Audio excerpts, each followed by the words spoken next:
For Robert Sewell, it was enough to make him quit his job. He was working as a flag person for a company called Safety First on roadwork at Durham Bridge last month.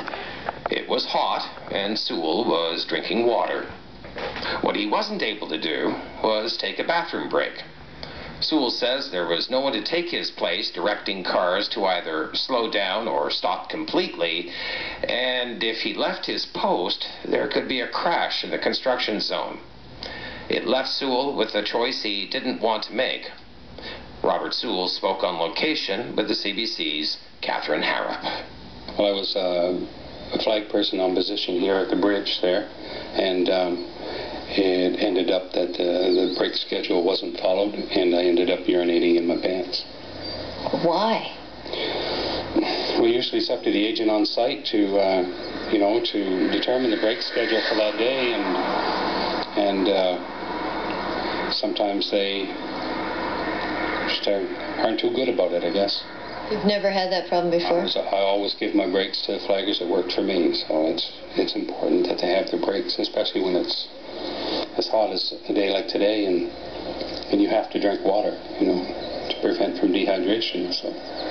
How long were you standing without a break? 3 hours.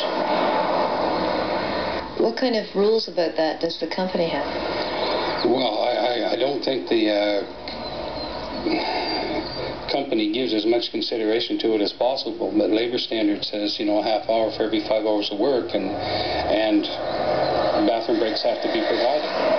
So, and that was not done this day because for some reason the agent decided that on a different schedule. Why wouldn't you just, step aside and do your business? Because the point that I was on there at the end of the bridge, traffic could have come into the work site at any time. So it was imperative that I not leave the bridge, that sign be up to stop that traffic from doing that, because the traffic was being controlled from 2 points, 1 point before the bridge and 1 point after the bridge. And radio communication back and forth allows the traffic to go one way and then the other. So if I'd have stepped off, then that traffic could have come into the worksite and gone either way and run into oncoming traffic, which could have caused an accident. How did that make you feel? Degraded, humiliated. There was no need for it. I was agent on many worksites, and never had a complaint about me not giving the flaggers that were working with me their breaks. None whatsoever. What did you do because of this? I quit my job. Left the position, called my boss, and told him I'm turning in my equipment. That's it. Don't have to take that. What reaction did he have? Just basically, okay, he told me he'd be there in St. John when I turned in the equipment, so I did. He was there when I turned it in, and we didn't discuss it, so I turned in my equipment, signed it off, and come back home. What did he say when you told him what happened?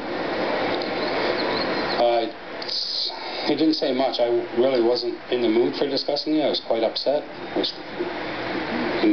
had called him as soon as I got home, so I was kind of getting my wet clothes off and calling him at the same time to let him know that I was off the site and that he may need to get somebody there. So. How unusual do you think this situation is?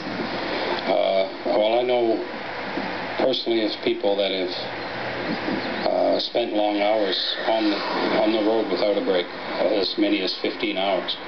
So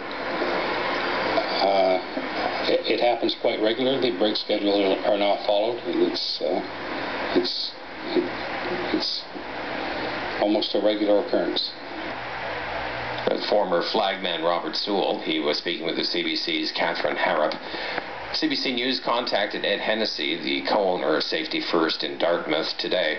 Mr. Hennessy says he's never heard of such an incident in his 17 years in the business and will be investigating the matter.